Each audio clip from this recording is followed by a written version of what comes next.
आज जो हमारा लेक्चर है बच्चों वो है sexual reproduction in flowering plants का लेक्चर।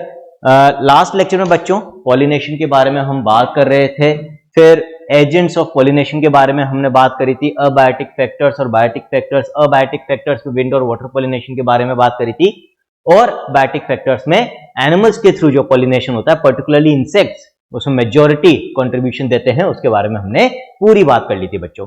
कुछ टर्म्स जो आपसे एग्जाम्स में पूछ लिए जाते हैं लेकिन एनसीईआरटी ने मेंशन नहीं कर रखे थे, जैसे विंड पॉलिनेशन को क्या कहते हैं, एनेमोफिली। वाटर पॉलिनेशन को क्या कहते हैं, हाइड्रोफिली बच्चों। इंसेक्ट पॉलिनेशन को क्या कहते हैं, एंटोमोफिली कहते हैं।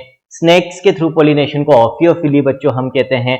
तो ये कुछ टर्म्स जो एनसीईआरटी ने नहीं दे रखे थे लेकिन कई बार पूछ लिए जाते हैं एग्जाम्स में, इन टर्म्स के बारे में भी हमने डिस्कशन करा था और आपको ये टर्म्स भी बच्चों बता दिए थे। ठीक है, अब आज पॉलिनेशन वाला पूरा जो टॉपिक है अपना, इसी में कुछ चीजें और रखी है एनसीईआरटी ने। तो पॉलिनेशन में जो कुछ और 3 टॉपिक एनसीईआरटी ने दे रखे हैं जिनके बारे में थोड़ा सा डिस्कशन मैंने लास्ट लेक्चर में कर दिया था, आउटलाइन आपको बता दी थी कि भाई इनके अंदर हम क्या क्या पढ़ेंगे, उनको आज हम कंप्लीट कर लेंगे। बहुत ज्यादा लंबा लेक्चर नहीं लूंगा बच्चों, लेकिन हाँ आज हम इस टॉपिक को कंप्लीट करके कर लेंगे ताकि फिर नेक्स्ट लेक्चर से नया टॉपिक हो जाएगा इसी चैप्टर का, that is double fertilization. Fertilization के बारे में हम देख लेंगे नेक्स्ट लेक्चर के अंदर। ठीक है, स्टार्ट करते हैं बच्चों। मैंने आपको लास्ट लेक्चर में बताया था कि आज अपन एक तो आउटब्रीडिंग डिवाइसेस के बारे में पढ़ेंगे। आउटब्रीडिंग डिवाइसेस यानी कि वो मेथड्स जिनसे हम किसको ओवरकम करते हैं, इनब्रीडिंग डिप्रेशन को। इनब्रीडिंग डिप्रेशन क्या होता है ऑलरेडी मैं समझा चुका हूं बच्चों। लास्ट लेक्चर में हमने इस बारे में डिस्कशन किया था। मैंने आपको बताया था कि यदि बार बार सेल्फ पॉलिनेशन हो प्लांट्स के अंदर, तो करीब 4 से 5 जनरेशन के बाद क्या होता है कि उस प्लांट की productivity and reproductive capacity efficiency कम हो जाती है। ये जो कमी आ रही है प्रोडक्टिविटी में और रिप्रोडक्टिव कैपेसिटी में, इसी को हम कहते हैं इनब्रीडिंग डिप्रेशन बच्चों।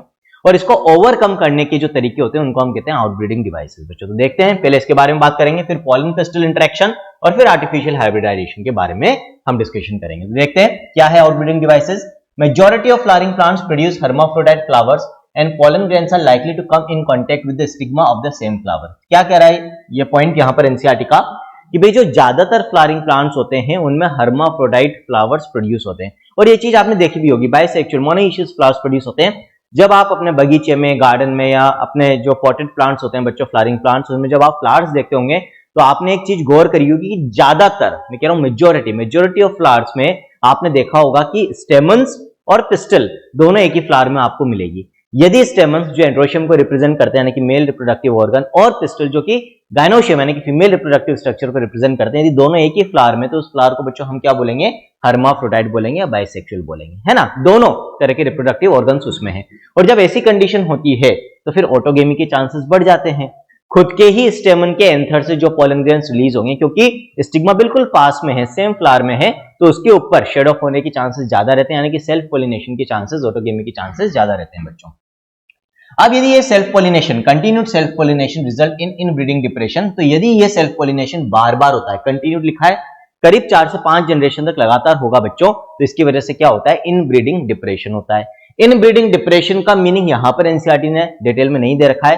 कहां दे रखा है, जब हम चैप्टर पढ़ते हैं strategies for enhancement of food production बच्चों, है ना, वहां पर इनब्रीडिंग डिप्रेशन के बारे में अच्छे से बात हो रखी है। लेकिन मैंने आपको समझा दिया है कि प्रोडक्टिविटी और रिप्रोडक्टिव कैपेसिटी में कमी आ जाएगी बच्चों। अब उसको ओवरकम करने के लिए जो टेक्निक्स हम यूज करते हैं उनको आउटब्रीडिंग डिवाइसेस कहते हैं। Flowering plants have developed many devices और methods we can say to discourage self pollination and to encourage cross pollination. तो हमें क्या करना है, सेल्फ पॉलिनेशन बार बार हो रहा है, उसकी वजह से इनब्रीडिंग डिप्रेशन हो रहा है, हमें इसको अवॉइड करना है।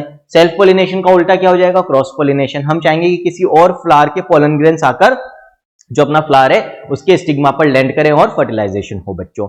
तो हमें क्या प्रमोट करना है, क्रॉस पॉलिनेशन। क्या अवॉइड करना है, सेल्फ पॉलिनेशन। और नेचुरली भी, इन नेचर, भाई हम आर्टिफिशियली जब ऐसा करेंगे वो तो आर्टिफिशियल हाइब्रिडाइजेशन कहलाएगा, जो हम आगे पढ़ेंगे।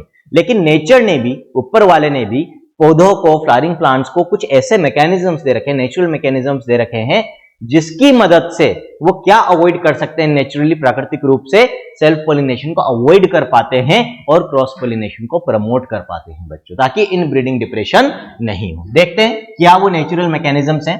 इन some species pollen release and stigma receptivity are not synchronized। इसका मतलब क्या है, मान लो ये एक फ्लावर है, इसमें स्टेमन्स भी हैं, इसमें पिस्टल भी है बच्चों, है ना। तो क्या पॉसिबल है, सेल्फ पॉलिनेशन पॉसिबल है, लेकिन कब पॉसिबल है, मैंने आपको लास्ट लेक्चर में बोला था कि ऐसा नहीं कि कभी भी कोई भी पोलन ग्रेन स्टिग्मा पर आ जाएगा तो पोलन ट्यूब जर्मिनेट हो जाएगी और फर्टिलाइजेशन हो जाएगा, है ना। कुछ केमिकल चेंजेस भी जरूरी होते हैं, मैच्योरेशन भी जरूरी होता है।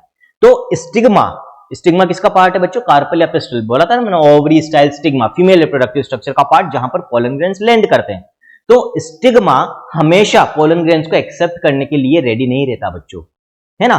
जब ये मेच्योर हो जाता है स्टिग्मा, या it becomes capable of accepting the pollen grains, यानी कि यदि उस पर पोलन ग्रेन्स गिरे तो उसके बाद वो पोलन ट्यूब जर्मिनेट करने दे उनको, इसको हम कहते हैं डेवलपमेंट ऑफ रिसेप्टिविटी, रिसीव करना, किसी चीज को एक्सेप्ट करना। तो जब स्टिग्मा इस चीज के लिए कैपेबल हो जाता है कि भाई अब पोलन ग्रेन आने के बाद पोलन ट्यूब बन जाएगी और फर्टिलाइजेशन हो जाएगा, तो हम उसको कहते हैं कि स्टिग्मा हैज बिकम रिसेप्टिव, है ना। तो उसको हम क्या कहेंगे? रिसेप्टिविटी डेवलप हो गई स्टिग्मा की, ठीक है। अब यदि कोई फ्लावर बाइसेक्सुअल है, यानी कि हर्माफ्रोडाइट है, दोनों मेल फीमेल रिप्रोडक्टिव ऑर्गन उसके अंदर ही हैं, तो सेल्फ पॉलिनेशन कब पॉसिबल होगा? जब स्टिग्मा रिसेप्टिव हो गया है, उस वक्त पोलन ग्रेन्स रिलीज हो और उसके ऊपर आ जाए। लेकिन मान लो दोनों चीजों का समय अलग अलग है।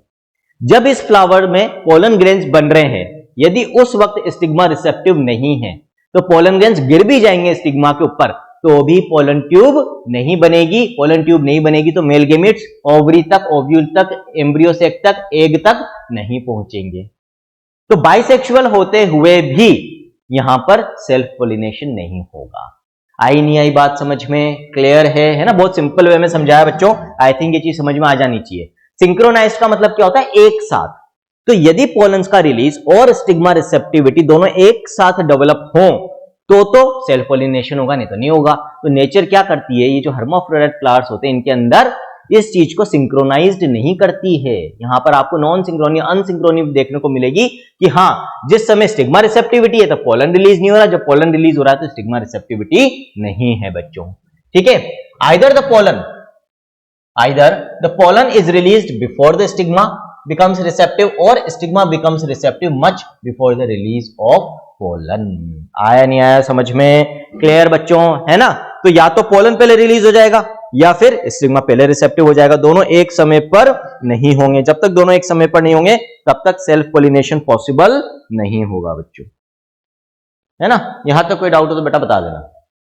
चलो, in some other species the anther and stigma are placed at different positions so that the pollen cannot come in contact with the stigma of the same flower। both these devices prevent autogamy। अब कई दूसरे plants में क्या होता है कि जो stigma का हाइट है, या हम कह सकते हैं पिस्टिल की जो हाइट है बच्चों, वो रिलेटिवली ज्यादा होती है। मान लो ये पिस्टिल है, पिस्टिल की हाइट तो ज्यादा है, और मान लो एंथर जो स्टेमन है वो इतना सा ही है। जब स्टेमन इतना सा ही तो उसका एंथर तो यहाँ टिप पर होगा, पोलन यहां से रिलीज होंगे। स्टिग्मा ऊंचा है क्योंकि जो पिस्टल वाला पार्ट है, पिस्टल वाला जो स्ट्रक्चर है वो लंबा है, नीचे ओवरी, बीच में स्टाइल लंबी और ऊपर स्टिग्मा। पोलन से रिलीज हो भी जाएंगे तो यहां गिरेंगे, इस सरफेस तक, स्टिग्मा तक नहीं लैंड कर पाएंगे। तो लेवल्स में यदि डिफरेंस हो बच्चों स्टिग्मा के और एंथर के, तो ये भी एक तरीका होता है ऑटोगेमी यानी कि सेल्फ पॉलिनेशन को प्रिवेंट करने का, ठीक है। तो ये दो डिवाइसेस यहां पर नेचुरली प्रेजेंट होते हैं जिसकी मदद से प्लांट्स ऑटोगेमी को प्रिवेंट करते हैं, क्रॉस पॉलिनेशन को प्रमोट करते हैं। तीसरा डिवाइस देखते हैं। The third device to prevent inbreeding is self-incompatibility। This is a genetic mechanism and prevents self-pollen from the same flower or other flowers of the same plant from fertilizing the ovules by inhibiting pollen germination or pollen tube growth in the pistil। तीसरा जो mechanism है बच्चों, ये genetic level पे decide होता है ना। Genetic makeup इस तरह का होता है कुछ फ्लावरिंग प्लांट्स का कि उनका स्टिग्मा खुद के फ्लावर के या खुद के प्लांट के दूसरे फ्लावर के, ऑटोगेमी गेटोनोगेमी दोनों की हम बात कर रहे हैं, क्योंकि गेटोनोगेमी जेनेटिकली ऑटोगेमी की जैसी होती है, ये ऑलरेडी हम डिस्कस कर चुके हैं। तो काफी फ्लावरिंग प्लांट्स ऐसे भी हैं जहां पर स्टिग्मा इस चीज को रिकॉग्नाइज कर सकता है कि जो पोलन ग्रेन आया है वो खुद के प्लांट के सेम फ्लावर या दूसरे फ्लावर से आया, या किसी और प्लांट के फ्लावर से आया from the same species. Species तो सेम होनी जरूरी है तभी फर्टिलाइजेशन होगा। लेकिन यदि उसको यह पता चल जाता है, वो रिकॉग्नाइज कर पा रहा है कि भाई ये जो पोलन ग्रेन आया है खुद के फ्लावर के स्टेमन से आया है या उसी प्लांट के दूसरे फ्लावर के स्टेमन एंथर से आया है, तो फिर वो उसको रिसीव नहीं करता। रिसीव का मतलब लैंड तो कर जाएगा पोलन ग्रेन, लेकिन पोलन ट्यूब उनको पोलन ट्यूब नहीं बनाने देता, आपस में बनती नहीं है भाई। इनकॉम्पेटिबिलिटी का मतलब आपस में नहीं बनना, कंपेटेबल बनती है, हम कहते हैं कपल कंपेटेबल है, आपस में बनती है पति पत्नी की। इनकंपेटेबल आपस में बनती नहीं है पति पत्नी की, आपस में नहीं बन रही। सेम वे में यहां पर जो कपल इनकंपेटेबिलिटी हमने बोला, यहां सेल्फ इनकंपेटेबिलिटी है। भाई खुद का पॉलन ग्रेन है नहीं, घर की मुर्गी दाल बराबर, हमें तो बाहर का खाना चाहिए साहब। तो दूसरे प्लांट के फ्लावर से पॉलन ग्रेन आएगा अपनी स्पीशीज का, तो हम पॉलन ट्यूब जर्मिनेट होने देंगे, नहीं तो नहीं होने देंगे। ये भी एक तरह का मैकेनिज्म होता है टू प्रिवेंट सेल्फ पॉलिनेशन, और we can say inbreeding depression को प्रिवेंट करने का। एक और डिवाइस यहां पर दे रखा है, 3 तरीके हमने पढ़ लिए। Another device to prevent self pollination is the production of unisexual flowers. Flower ही यूनिसेक्सुअल प्रोड्यूस कर दिया हमने। फ्लावर में या तो मेल रिप्रोडक्टिव ऑर्गन है या फिर फीमेल है, बात ही खत्म। If both male and female flowers are present on the same plant such as castor and maize, it prevents autogamy but not geitonogamy. Understood है सबको? ठीक है। अब यूनिसेक्सुअल तो है, लेकिन ये भी तो पॉसिबिलिटी है कि एक ही प्लांट के ऊपर मेल और फीमेल दोनों फ्लावर हैं, तो वहां ऑटोगेमी तो प्रिवेंट हो जाएगी, लेकिन गेटोनोगेमी नहीं हो पाएगी, जो जेनेटिकली ऑटोगेमी की जैसी होती है। But in several species such as papaya, male and female flowers are present on different plants. तो ये एग्जांपल्स हमें याद रखने हैं, ऐसे एग्जांपल जहां पर गेटोनोगेमी तो देखने को मिलती है but not autogamy. Castor and maize आपको याद रखना है बच्चों। पपाया आपको याद रखना है जहां पर ऑटोगेमी गेटोनोगेमी दोनों नहीं होगी, यहां पर सिर्फ जीनोगेमी। तो that each plant is either male or female, this condition prevents both autogamy and geitonogamy, दोनों यहां पर प्रिवेंट हो जाएगी, सिर्फ जीनोगेमी। आया नहीं आया समझ में? क्लियर? ठीक है। तो ये वाला पार्ट जो है बच्चों अपना आउटब्रीडिंग डिवाइसेस, आई थिंक ये चीज अब समझ में आ गई होगी। Methods to prevent self pollination हम कह सकते हैं, या methods to prevent inbreeding depression हम कह सकते हैं, क्या कहलाते हैं? आउटब्रीडिंग डिवाइसेस कहलाते हैं। यहां तक if there is any doubt please let me know, नहीं है तो बच्चों आगे बढ़ेंगे, है ना। धीरे धीरे करके हम आगे बढ़ रहे हैं बच्चों, चैप्टर्स हमारे होते जा रहे हैं। किसी भी चीज को लाइटली नहीं लेना है, पढ़ाई पूरी ताकत से करते रहना है, स्पीड में कमी नहीं आनी चाहिए। From the very first day till the last day, exam के दिन तक हमें बिल्कुल अपनी स्पीड को 5th गियर में रखना है बच्चों, है ना। अब तो 6ठा गियर भी आने लग गया कई गाड़ियों में, तो पूरी फुल स्पीड से, ढीला कहीं नहीं पड़ना है बीच में। मैं आपको इतना पढ़ा दूंगा, मैं गारंटी दे रहा हूं, जितना पढ़ा दिया ढंग से पढ़ लिए और जितने क्वेश्चंस आपको दे दिए उनको अच्छे से कर लिया, आपका सिलेक्शन कोई नहीं रोक सकता बच्चों। ये तो अभी कुछ नहीं, ये तो हम पढ़ ही रहे हैं बच्चों। आपको और भी कई चीजें एक्स्ट्रा देने वाला हूं आगे चल के, कुछ एडिशनल पॉइंट्स, एक्स्ट्रा पॉइंट्स, हम हर तरह से ऐसी तैयारी कर लेंगे कि कोई हमारा सिलेक्शन नहीं रोक पाए, लेकिन उसके लिए हमारे साथ साथ आपको भी मेहनत करनी होगी। ठीक है? क्लियर? चलो, पोलन पिस्टल इंटरेक्शन। तो पोलन पिस्टल इंटरेक्शन मैंने लास्ट लेक्चर में आपको बताया था, क्या पढ़ेंगे इस टॉपिक के अंदर कि भाई कैसे, अभी हमने बोला था ना कंपैटिबिलिटी इनकंपैटिबिलिटी, कैसे पता चलता है स्टिग्मा को कि भाई हम ये जो पोलन ग्रेन आया है ये हमारी स्पीशीज का पोलन ग्रेन है या किसी और स्पीशीज का, मेरे खुद के फ्लावर का है या किसी और प्लांट के फ्लावर का है ना। तो ये जो इंटरेक्शन होता है, आपस में इंटरेक्ट करते हैं पोलन और पिस्टल, जिसकी मदद से ये पता चलता है कि भाई पोलन ग्रेन खुद का है या नहीं है। किसी और स्पीशीज का है तो फर्टिलाइजेशन नहीं होगा, पोलन ट्यूब नहीं बनेगी। खुद के स्पीशीज का है तो बनेगी। लेकिन यदि खुद के फ्लावर का है और ऐसा प्लांट है जहां पर सेल्फ इनकंपैटिबिलिटी देखने को मिलती है, तो वहां पर फिर खुद के फ्लावर या खुद के प्लांट के दूसरे फ्लावर का पोलन आ गया तो भी पोलन ट्यूब नहीं बनेगी। वहां पर खुद की स्पीशीज के दूसरे प्लांट का, दूसरे फ्लावर का, दूसरे प्लांट की किसी फ्लावर का यदि पोलन ग्रेन आएगा तो ही पोलन ट्यूब बनेगी। तो ये सारी चीजें दिमाग में रहनी चाहिए, सारे फैक्टर्स दिमाग में रखते हुए पढ़ना है बच्चों। Pollination does not guarantee the transfer of the right type of pollen, compatible pollen of the same species on the stigma. आगे बात समझ में क्लियर है वाला पॉइंट? भाई पॉलिनेशन हो गया। पॉलिनेशन का सिंपल सा मीनिंग क्या होता है? पोलन ग्रेन का स्टिग्मा पर लैंड करना। अब वो स्टिग्मा पर कौन सा पोलन ग्रेन आया है, इसकी कोई वो थोड़ी श्योरिटी कि हम उसी को खुद के स्पीशीज का आएगा तो पॉलिनेशन कहेंगे, किसी और स्पीशीज का आ गया तो नहीं कहेंगे। पॉलिनेशन का सिंपल सा मीनिंग है बस पोलन ग्रेन आ जाए स्टिग्मा के ऊपर, पिस्टल के आ गया साहब। अब ये पोलन ग्रेन किसी का भी हो सकता है। मान लो पौधा तो गुलाब का है और आया सूरजमुखी का, है ना। रोज के फ्लावर के स्टिग्मा के ऊपर मान लो जो सनफ्लावर है उसका पोलन आया है, तो क्या वहां पर फर्टिलाइजेशन होगा? क्या वहां पोलन ट्यूब बनेगी? नहीं बनेगी साहब, क्योंकि अलग अलग स्पीशीज के फ्लावर हैं, अलग अलग स्पीशीज के स्टिग्मा और पोलन ग्रेन है, इनकम्पेटिबल होंगे एक दूसरे के लिए। आगे बात समझ में? तो ये पॉइंट ये कह रहा है कि भाई सिर्फ पोलिनेशन होना काफी नहीं है फर्टिलाइजेशन के लिए। ठीक। Often pollen of the wrong type either from other species or from the same plant if it is self incompatible also land on the stigma। तो wrong type का भी दोनों केसेस अपन ने डिस्कस कर लिए, मैंने अभी आपको जस्ट बोला ही है। किसी और स्पीशीज का है तो भी wrong माना जाएगा, और ऐसे प्लांट जहां पर सेल्फ इनकम्पेटिबिलिटी देखने को मिलती है, वहां पर खुद के फ्लावर या खुद के प्लांट के किसी और फ्लावर का है तो भी वहां पर wrong टाइप का माना जाएगा। क्योंकि वहां सेल्फ इनकॉम्पेटिबिलिटी है बच्चों। The pistil has the ability to recognize the pollen whether it is of the right type, that is compatible, or of the wrong type. यदि right type का है तो हम कहेंगे compatible pollen है, wrong type का है तो incompatible है, और pistil का जो स्टिग्मा है उस चीज को आइडेंटिफाई कर सकता है कि जो pollen आया है वो compatible है या नहीं है। ठीक है, If it is of the right type, यदि वो right type का है बच्चों, the pistil accepts the pollen and promotes post pollination events that leads to fertilization. यदि सही type का है तो pollen tube बनेगी और fertilization हो जाएगा। If the pollen is of the wrong type, the pistil rejects the pollen by preventing pollen germination नहीं होगा, pollen tube नहीं बनेगी बच्चों और fertilization नहीं होगा। The ability of the pistil to recognize the pollen followed by its acceptance or rejection is the result of a continuous dialogue. Dialogue का मतलब interaction, बातचीत। अब ऐसे थोड़ी बातचीत हो रही है, पिस्टल बोल रहा है हेलो हाय आ गया तू, कौन है भाई तू, बात थोड़ी करेंगे। यहां पर डायलॉग का मतलब है केमिकल इंटरेक्शंस होते हैं बच्चों, जिनकी मदद से पता चलता है क्या होते हैं, अभी देखेंगे आगे। Between pollen grain and the pistil, this dialogue is mediated by chemical components of the pollen interacting with those of the pistil. आ गया समझ में? तो ये जो इंटरेक्शन होता है आपस में पिस्टल के और पोलन ग्रेन्स के, किस तरह का इंटरेक्शन है, केमिकल्स के थ्रू यहां पर बातचीत हो रही है, केमिकल्स के थ्रू रिकॉग्निशन हो रहा है बिटवीन पिस्टल एंड पोलन बच्चों। ये कहलाता है पोलन पिस्टल इंटरेक्शन। कैसे होता है देखते हैं।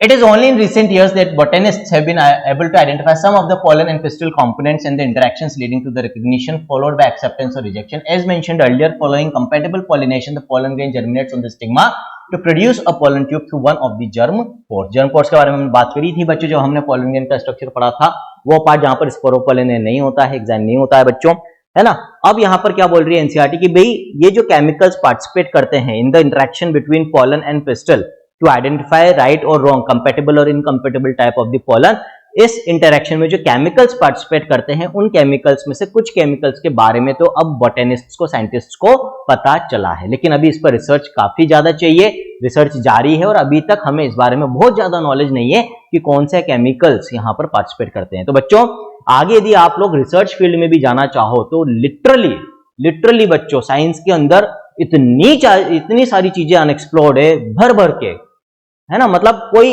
एंड नहीं है, ऐसी चीजें अनएक्सप्लोर्ड है। आप चाहो तो किसी भी एक फील्ड को पकड़कर पूरी जिंदगी उसके ऊपर रिसर्च कर सकते हो, है ना। तो ये भी अभी तक अनएक्सप्लोर्ड है, हमें नहीं पता है, बात रिसर्च चल रही है। The contents of the pollen grain move into the pollen tube. Pollen tube grows through the tissues of the stigma and style and reaches the ovary. यदि जर्मिनेट हो जाती है तो। You would recall that in some plants pollen grains are shed at two-celled condition. In such plants, the generative cell divides and forms the two male gametes during the growth of the pollen tube in the stigma. ये already हम discuss कर चुके हैं बच्चों, 2-cell stage और 3-cell stage की हमने बात करी थी pollen grain में। जब pollen grain बन जाता है तो मैंने आपको बताया था वहां पर 2 सेल्स होती है, एक वेजिटेटिव सेल जो बड़ी होती है, एक जनरेटिव सेल जो छोटी होती है ना, pollen grain, mature pollen grain के अंदर। अब जो कुछ pollen grains होते हैं बच्चों वो तो 2-cell स्टेज के अंदर शेड होते हैं, मतलब एक जनरेटिव और एक वेजिटेटिव सेल, लेकिन कुछ के अंदर जनरेटिव सेल डिवाइड होकर 2 मेल गेमेट्स बना लेती है, उसको हम कहते हैं 3-cell स्टेज, है ना। ऑलमोस्ट 50-50 का रेशियो, 60-40 का रेशियो रहता है बिटवीन 2 and 3-cell स्टेज के बीच में, ठीक है। पोलन ट्यूब, तो यहां पर यह बताया गया है कि यदि 2-cell स्टेज में शेड हुआ था पोलन ग्रेन, तो जब पोलन ट्यूब बन रही होती है, ग्रो कर रही होती है थ्रू द स्टाइल और कहां पहुंचती है ओवरी तक, उस दौरान जो डिवीजन है जनरेटिव सेल के अंदर जिससे 2 मेल गेमेट्स बनते हैं वो हो जाता है ताकि 2 मेल गेमेट्स बन जाए before the pollen tube reaches the ovary.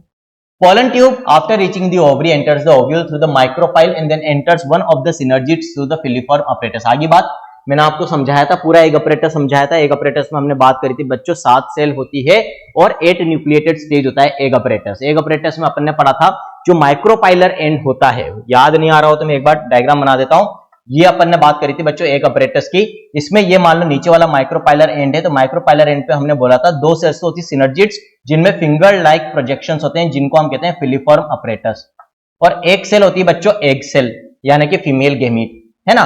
फिर जो दूसरा एंड होता है चेलेजल एंड बच्चों, वहां पर हमने देखा था कि 3 सेल्स होती है जिनको हम कहते हैं एंटीपोडल्स। आया याद कुछ? एंटीपोडल्स। ये कौन सा एंड है बच्चों? चेलेजल एंड, चेलेजल एंड, है ना। ये कौन सा एंड है बच्चों? Micropylar and, micropylar and. इस एंड पर क्या है बच्चों? 2 तो synergids, synergid cells, synergid cells, इनमें फिंगर लाइक प्रोजेक्शंस हैं, फिलीफॉर्म अपरेटस, ठीक है। ये क्या है बच्चों? एग सेल यानी कि फीमेल गेमीट, और बीच में अपन ने देखा था 2 पोलर न्यूक्लियाई होते हैं, सेंट्रल सेल जिसको हम कहते हैं। तो 3 एंटीपोडल्स, 2 सिनर्जिड सेल्स, एक सेल और एक सेंट्रल सेल, 7 सेल, लेकिन न्यूक्लियाई 8 हैं क्योंकि बाकी 6 सेल्स में तो एक है, लेकिन जो 7वीं सेल इसमें 2 पोलर न्यूक्लियाई हैं बच्चों, है ना। ये स्ट्रक्चर कहां प्रेजेंट है बच्चों, एक अब्रेटस, तो ये मान लो अपना क्या है बच्चों, पिस्टल है। ये स्टिग्मा, स्टाइल, ओवरी, है ना। ओवरी के अंदर ओव्यूल, ओव्यूल के अंदर आपको क्या मिलेगा, ये एक अपरेटस देखने को मिलेगा। तो वो जो पोलन ट्यूब आएगी बच्चों ऊपर से, पोलन ट्यूब जर्मिनेट करेगी, वो पोलन ट्यूब कहां पहुंचेगी बच्चों, यहां पर पहुंचेगी। किस एंड से एंटर करेगी, माइक्रोपाइलर एंड से एंटर करेगी, इस वाले एंड से एंटर करेगी। और कौन उसको मदद करेगा अंदर आने में, ये जो फिलिफॉर्म अपरेटस है, फिंगर लाइक प्रोजेक्शंस, ये मदद करते हैं थ्रू द सिनर्जिड्स। कहां पहुंचे, ताकि इस पोलन ट्यूब के अंदर क्या प्रेजेंट होंगे बच्चों, 2 मेल गेमिट्स प्रेजेंट होंगे। एक मेल गेमिट किसके साथ फ्यूज हो जाएगा, इसके साथ फ्यूज हो जाएगा, एक सेल के साथ। और एक मेल गेमिट किसके साथ फ्यूज होगा, इन दोनों पोलर न्यूक्लियाई के साथ। पहले ये दोनों पोलर न्यूक्लियाई आपस में फ्यूज होकर डिप्लॉइड न्यूक्लियस बना लेते हैं और फिर इसके साथ वो फ्यूज होता है तो ट्रिप्लॉइड न्यूक्लियस बनता है बच्चों। यहाँ पर तो 2 तरह के फर्टिलाइजेशन यहाँ पर हो रहे हैं, एक से डिप्लॉइड जाइगोट बनेगा और एक से ट्रिप्लॉइड स्ट्रक्चर बनेगा। उनके बारे में अभी अपन आगे बात करेंगे, इसीलिए मैंने बोला ना नेक्स्ट टॉपिक का क्या नाम है, डबल फर्टिलाइजेशन बच्चों। आ गया यहां तक समझ में,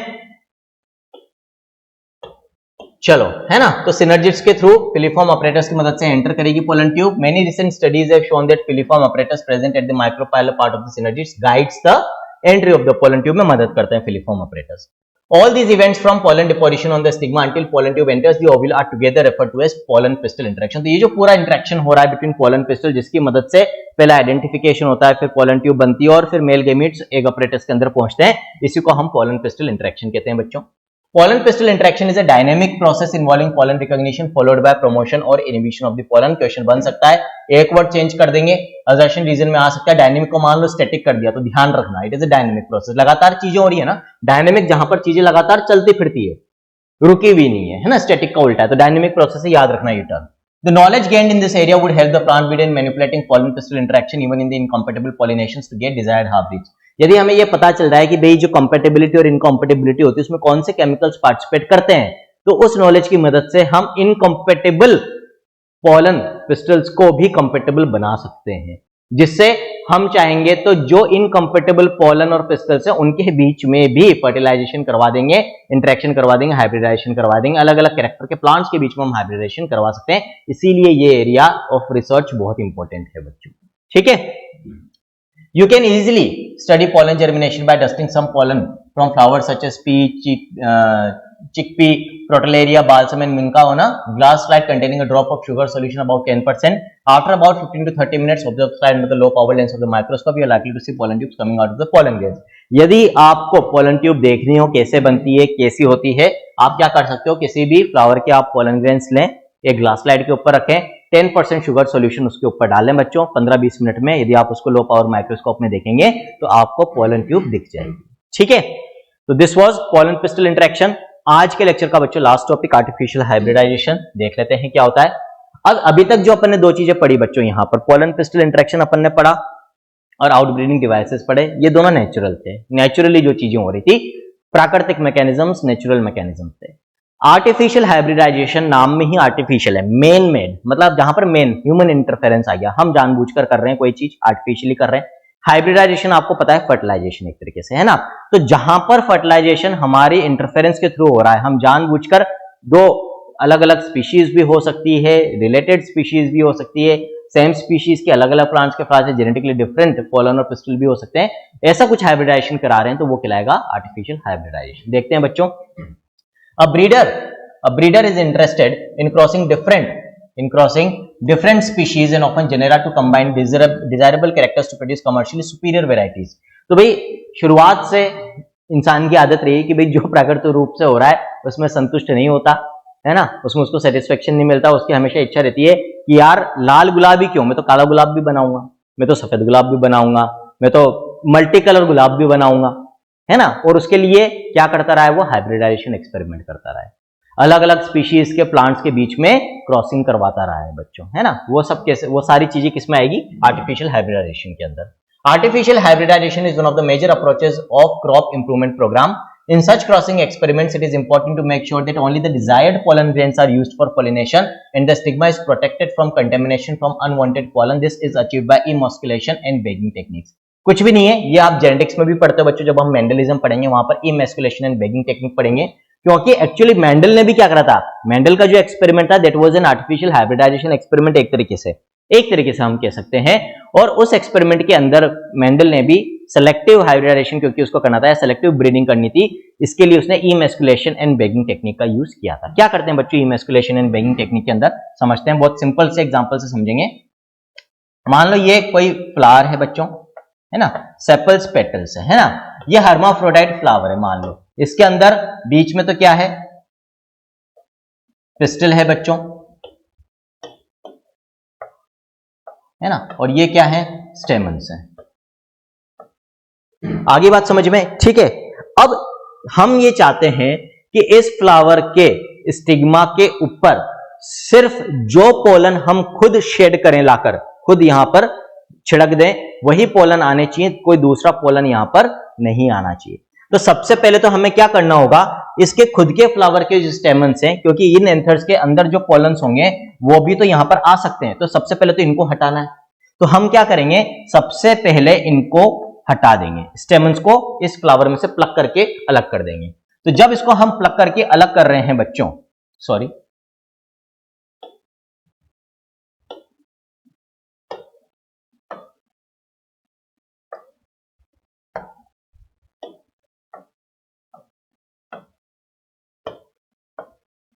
है ना, अब मैंने यहां से क्या करा, दोनों स्टेमन्स को हटा दिया। स्टेमन क्या था, मेल पार्ट, है ना, मेल पार्ट के लिए हम वर्ड, या मेल कैरेक्टर के लिए हम बच्चों वर्ड यूज करते हैं मैस्कुलिन, करते हैं मैस्कुलिन कैरेक्टर, मेल कैरेक्टर्स।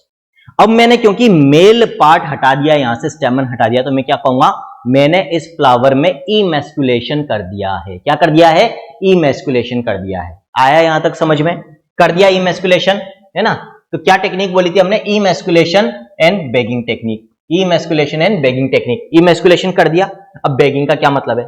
अब मैं क्या करूंगा, इमैस्कुलेशन करने के बाद यहां पर ये जो पिस्टल है इसको मैं एक बैग से कवर कर दूंगा, एक बैग से कवर कर दूंगा, कर दिया एक बैग से कवर, ठीक है, यूजुअली बटर पेपर का बना होता है, उससे मैंने इसको कवर कर दिया। क्यों कर दिया, क्योंकि मैं चाहता हूं कि भाई इसके ऊपर कोई भी हवा में से या इंसेक्ट के थ्रू कोई दूसरा पोलन ग्रेन आकर डिपॉजिट ना हो जाए। अब मैं क्या करूंगा, मेरे को जिस पर्टिकुलर फ्लावर का पोलन ग्रेन यहां पर डालकर हाइब्रिडाइजेशन करवाना है उसको मैं कलेक्ट करूंगा। कलेक्ट करने के बाद बैग को हटाऊंगा, हटाने के बाद उस पोलन को यहां पर छिड़क दूंगा,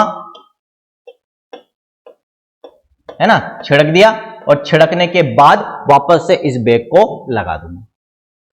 आगे बात समझ में, तो अब सिर्फ वही पोलन यहां पर प्रेजेंट है स्टिग्मा पर जो मैं चाहता था, और कोई पोलन यहां पर नहीं आ सकता।